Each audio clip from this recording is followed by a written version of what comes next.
was really just about, hey, make sure, we have the right plan for Josh's development on the field, off the field, how we're going to handle some plays that he's going to want back, that we're going to want back, and how we're going to handle, some of those great moments that we know we're going to have, especially early. So Yeah.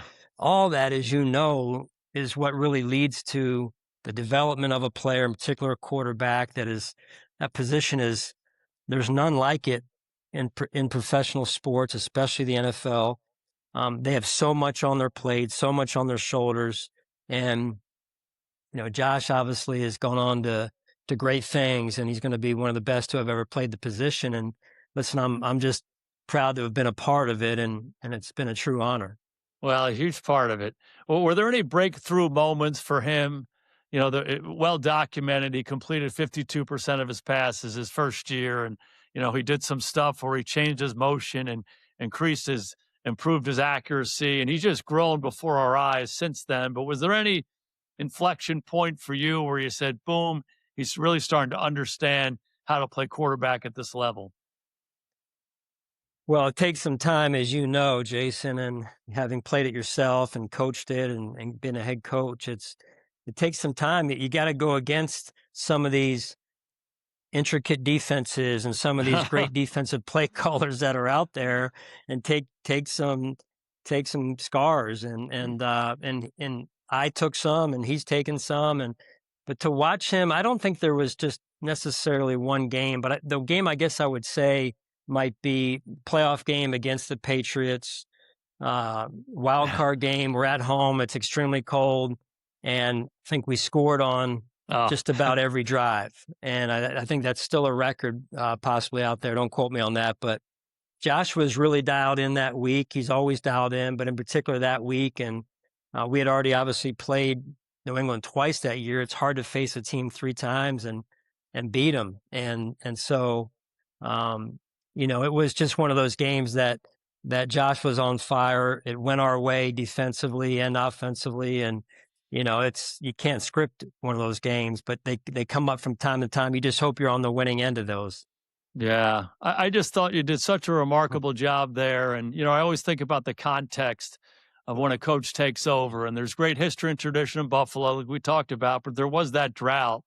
And for you to be there 9 years and take that team to the playoffs 8 of those 9 years, remarkable. For me, yeah, as good a job as anybody in the National Football League during that time, and amazing job that you did. There were some points though that we couldn't break through, and Kansas City seemed to be the nemesis, like they were the nemesis for frickin' everybody in the league, right? I mean, your old boss Andy, and he gets Patrick Mahomes. Those guys are hard to beat.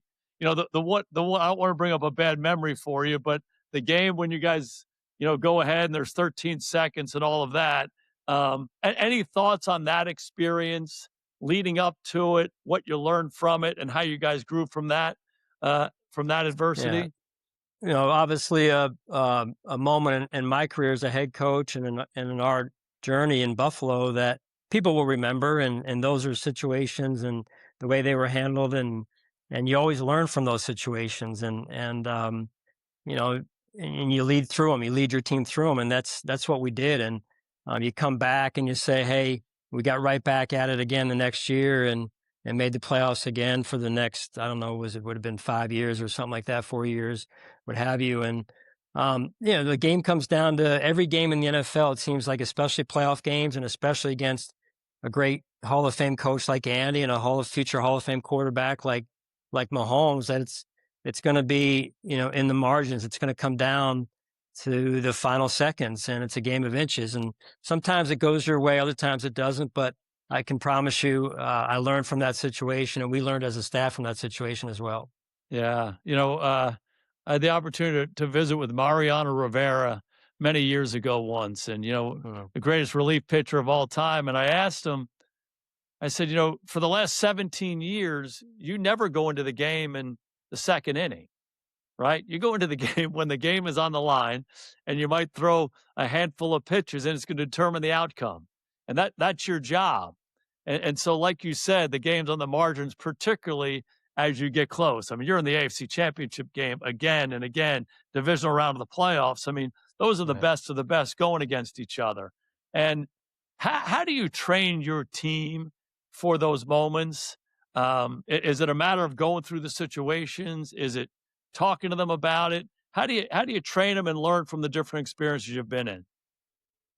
Yeah, I mean, experience is a great teacher, right? And when you're a head coach, you're just trying to win the first game, trying to win one game, and so, but you're so green, even though for someone like me, prepared year after year after year, but writing notes and but not being in the seat, they're two different things, right? And so when you're in those situations, you come back.